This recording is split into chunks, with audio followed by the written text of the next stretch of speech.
Corona vaccine मुफ्त में उपलब्ध कराने के लिए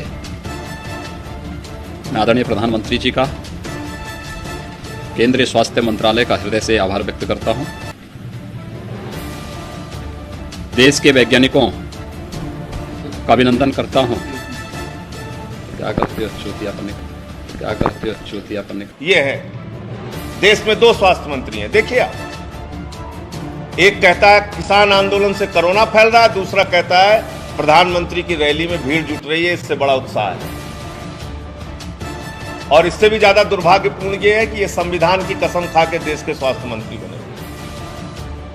संविधान की कसम खा के ये देश के स्वास्थ्य मंत्री बने और ये कर रहे हैं।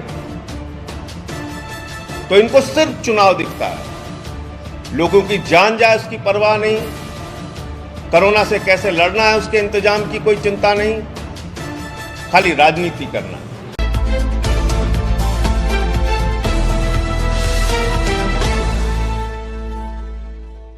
भयावह रूप ले लिया है और हालत यह हो गई आदित्यनाथ जी के राज में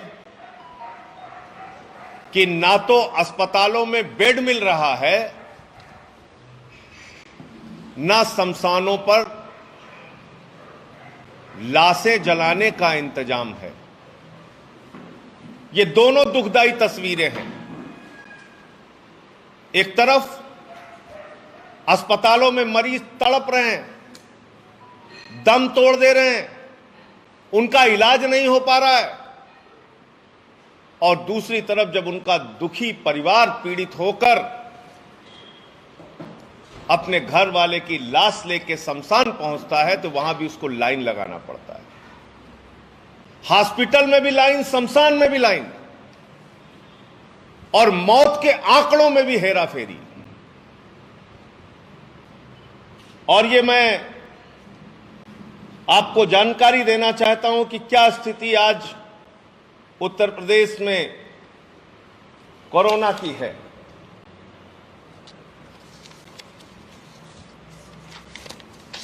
ये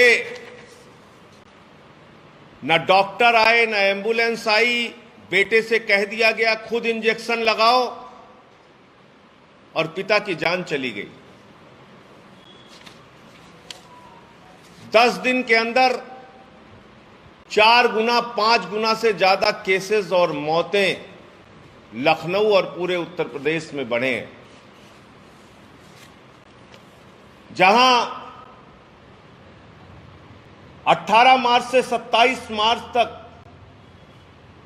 राजधानी में 12 लोगों की मौत हुई थी और 32 लोगों की पूरे उत्तर प्रदेश में मौत हुई थी। 28 मार्च से 6 अप्रैल तक 47 लोगों की अकेले लखनऊ में मौत हुई है और 147 लोगों की पूरे उत्तर प्रदेश में मौत हुई है। कोरोना से मौतों का आंकड़ा पिछले 10 दिनों में 5 गुना के लगभग बढ़ गया। 5 गुना के लगभग। संक्रमितों की संख्या बेतहाशा बढ़ रही है, लेकिन टोकन से अंतिम संस्कार हो रहा है। ट्रॉमा सेंटर में बेड फुल है। रिकॉर्ड टूट गया है राजधानी में केसेस बढ़ने का। मैं एक एक करके बता रहा हूं आपको। ये बदइंतजामी की कुछ तस्वीरें हैं। अब ये शमशान की हालत देखिए उत्तर प्रदेश में। बताया जा रहा है आंकड़ा 20 मौतों का, लेकिन जो संक्रमित मरीजों की लाशें जलाई गई वो 60। ये उन लाशों की तस्वीरें जो कोरोना के संक्रमण के कारण जान गई लोगों की। ये उन एम्बुलेंसेस की तस्वीरें, कतारें लगी हुई हैं, लाशों की कतारें, एम्बुलेंस की कतारें, शमशान में जलाने के लिए 12-12 घंटे, 24-24 घंटे की लाइनें लगी हुई हैं। ऐसी दुखदाई तस्वीरें हैं उत्तर प्रदेश की, उत्तर प्रदेश के राजधानी लखनऊ की। लेकिन मैं पूछना चाहता हूं इस कोरोना की महामारी से लड़ने के लिए उत्तर प्रदेश के मुख्यमंत्री कहां हैं?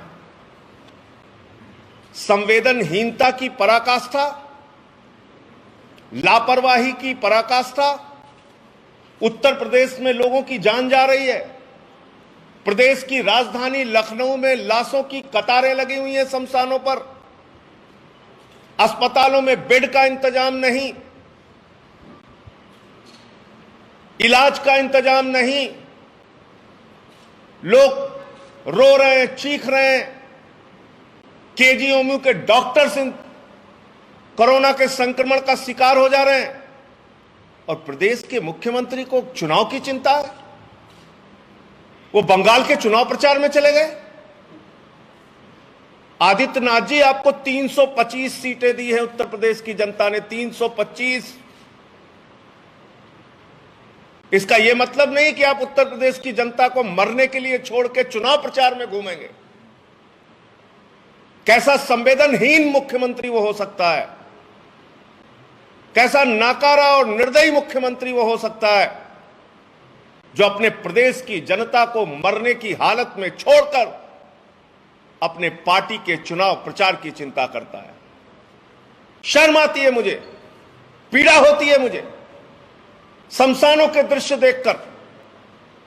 अस्पतालों में जिस तरीके से लोगों की हालत है आज उत्तर प्रदेश में, उसको देखकर, वैक्सीनेशन की जो हालत है उत्तर प्रदेश में, उसको देखकर, कोरोना के संक्रमण से बचने के लिए वैक्सीनेशन किया जा रहा है। यह कानपुर की खबर, वैक्सीन खत्म।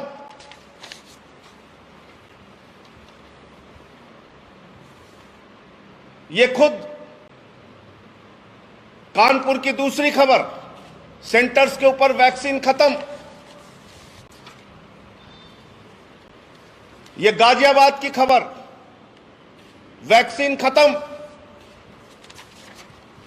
यह मुख्यमंत्री के गृह जनपद की खबर, गोरखपुर की खबर, जहां ऑक्सीजन खत्म हो जाती है, जहां 60-60 बच्चों की जान चली जाती है, उस गोरखपुर में वैक्सीन खत्म मुख्यमंत्री के गृह जनपद में, और मुख्यमंत्री चुनाव प्रचार में लगे हुए हैं। यह नोएडा की खबर, वैक्सीन खत्म। उत्तर प्रदेश में लोगों के लिए वैक्सीन का इंतजाम नहीं, डॉक्टर संक्रमण का शिकार हो रहे हैं। आपके जिले में वैक्सीन नहीं। आपकी सरकार क्या कर रही है? कोरोना में दलाली खा रही है, शमशान में दलाली खाने में व्यस्त है। मैंने खुलासा किया था कि 800 का ऑक्सीमीटर 5,000 रुपए में खरीदा गया, 1600 का थर्मोमीटर 13,000 में खरीदा गया, हेमोटोलॉजी एनालाइजर चाइना से 3 गुना दाम पे मंगाया गया। लाखों करोड़ों का भ्रष्टाचार हुआ और उस भ्रष्टाचार के लिए आपने एक एसआईटी बना दी, काम खत्म। एसआईटी एक सुरक्षा कवच बन गया आदित्यनाथ जी की सरकार के लिए। एसआईटी एक आदित्यनाथ सरकार को बचाने का जरिया बन गया। क्या हुआ उस कोरोना घोटाले में? क्या हुआ उस शमशान की दलाली के मामले में? किसी को कुछ पता नहीं। उत्तर प्रदेश आज मौत से जूझ रहा है, कोरोना की महामारी से जूझ रहा है। हर जिले के अंदर केसेस बढ़ रहे हैं। यहां पर आपने चुनाव प्रचार पर रोक लगा दी, 144 लगा दी, नाइट कर्फ्यू भी लगा दिए। तो आप प्रदेश छोड़कर कैसे बंगाल के चुनाव प्रचार में हैं? ये 325 सीटें आपको देने वाली प्रदेश की जनता आपसे पूछ रही है मुख्यमंत्री जी, आप कैसे घूम रहे हैं? ये किस प्रकार की आपकी संवेदनहीनता है? ऐसा तो हम लोग नीरो के जमाने में सुनते थे कि रोम जल रहा था, नीरो बंसी बजा रहा था। उत्तर प्रदेश में लोगों की जान जा रही है और आदित्यनाथ जी बंगाल के चुनाव प्रचार में लगे हुए हैं। ये कौन कर सकता है? एक संवेदनहीन शासक जिसको जनता की परवाह नहीं, जिसको जनता की चिंता नहीं, सिर्फ अपने चुनाव की चिंता, सिर्फ अपने वोट की चिंता। आपने देखा पिछले दिनों केरल भी गए, तमिलनाडु भी गए, बंगाल भी गए। थोड़ा समय उत्तर प्रदेश में दीजिए मुख्यमंत्री जी। आज भारतीय जनता पार्टी के नेताओं को यह बताना पड़ेगा कि उनकी प्राथमिकता क्या है। घोटाले करना, कोरोना के समय में दलाली खाना, आपकी सरकार के सारे तंत्र सिर्फ दलाली और भ्रष्टाचार करेंगे और लोग इसी तरह से मरते रहेंगे। लापरवाही की एक एक कहानी पिछले कुछ दिनों में लगातार दर्ज हुई है, सामने आई है। तो मैं उत्तर प्रदेश के मुख्यमंत्री आदित्यनाथ जी से कहना चाहता हूं कि आप उत्तर प्रदेश के मुख्यमंत्री बनने के बाद ये नहीं कर सकते कि आपके गृह जनपद में 60 लोग ऑक्सीजन की कमी से मर जाएं, कोरोना के समय में घोटाला हो, भ्रष्टाचार हो, शमशान में दलाली खाई जाए, बेड के लिए लाइनें लगी, बेड पाने के लिए लाइनें लगी रहें और लोग अपनी जान दे दें, अपना दम तोड़ दें, शमशान में लाइनें लगी रहीं और लोगों को लाश जलाने के लिए भी टोकन लेना पड़े 24-24 घंटे के लिए। और ये सब कुछ से छोड़ के बेपरवाह होके आप दार्जिलिंग घूम रहे हैं, बंगाल में काला जादू दिखा रहे हैं। बंगाल का काला जादू छोड़िए, उत्तर प्रदेश की जो हालत है इसको आकर देखिए मुख्यमंत्री जी। मैं इतनी बात कहना चाहता हूं, आप लोगों के कोई प्रश्न हो तो आप पूछ सकते हैं। एक सवाल है, ये उत्तर प्रदेश में कोरोना के हालत बेकाबू है, अस्पतालों में, मेडिकल कॉलेजों में बेड नहीं है, गंभीर मरीजों को अस्पतालों में इलाज नहीं मिल रहा है, लखनऊ में मौतों का आंकड़ा बढ़ रहा है। सरकार आंकड़ों को छिपाने में काम कर रही है, लेकिन खासकर आपको बता दूं, डीप फ्रीजर की बात करें वो तक नहीं है जिसमें अस्पतालों में लाशें सड़ रही हैं और बदबू आने लगती है। और सीएम योगी की अगर बात करें तो वो इस टाइम पर रैलियों में मगरूर है। मैंने ये सारी बातें क्रमवार कही, आप एक एक चीज मैंने बता दी। किस तरह से बेड नहीं मिल रहे हैं, किस तरह से लोगों को एम्बुलेंस नहीं मिल रहे हैं, किस तरह से अस्पताल में लोग चीख के चिल्ला के अपनी जान दे रहे हैं, और किस तरह से शमशान में लाशें बिछी हुई हैं। लोगों को अपने घर वालों की लाश जलाने के लिए 24-24 घंटे टोकन लेके इंतजार करना पड़ रहा है। ये सारी बातें मैंने बता दी। और इतना ही नहीं, वैक्सीन खत्म हो गई है। नोएडा का मैंने बताया, गोरखपुर का मैंने बताया, कानपुर का मैंने बताया, गाजियाबाद का मैंने बताया, और गोरखपुर जो मुख्यमंत्री का जिला है वहां पर भी खत्म हो गई है वैक्सीन। तो वैक्सीनेशन हो नहीं रहा है, कोरोना लगातार बढ़ रहा है, लोगों की मौतें हो रही हैं। 10 दिनों में, पिछले 10 दिनों से अब के 10 दिनों को, अगर पिछले 10 दिनों को उसके पहले के 10 दिनों से अगर तुलना की जा रही तो 5 गुना मौतें बढ़ गई हैं। और आप बंगाल के चुनाव प्रचार में घूम रहे हैं। तो मेरा तो यही कहना है कि एक संवेदनहीनता की पराकाष्ठा है और याद दिलाता है हम सबको कि रोम जल रहा था और नीरो बंसी बजा रहा था। उसी हालत में आदित्यनाथ जी आज हैं।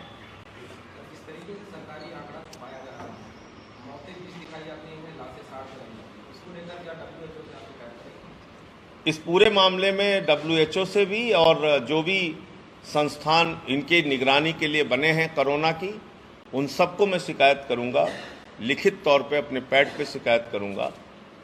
प्रश्न वो नहीं है, प्रश्न ये है कि ऊपर से लेकर नीचे तक अगर भारतीय जनता पार्टी के नेताओं को सिर्फ और सिर्फ राजनीति और चुनाव ही दिखता है, जनता का जीवन नहीं दिख रहा है, उनकी जान जा रही है वो नहीं दिख रहा है, तो इसका क्या इलाज है आप बताइए।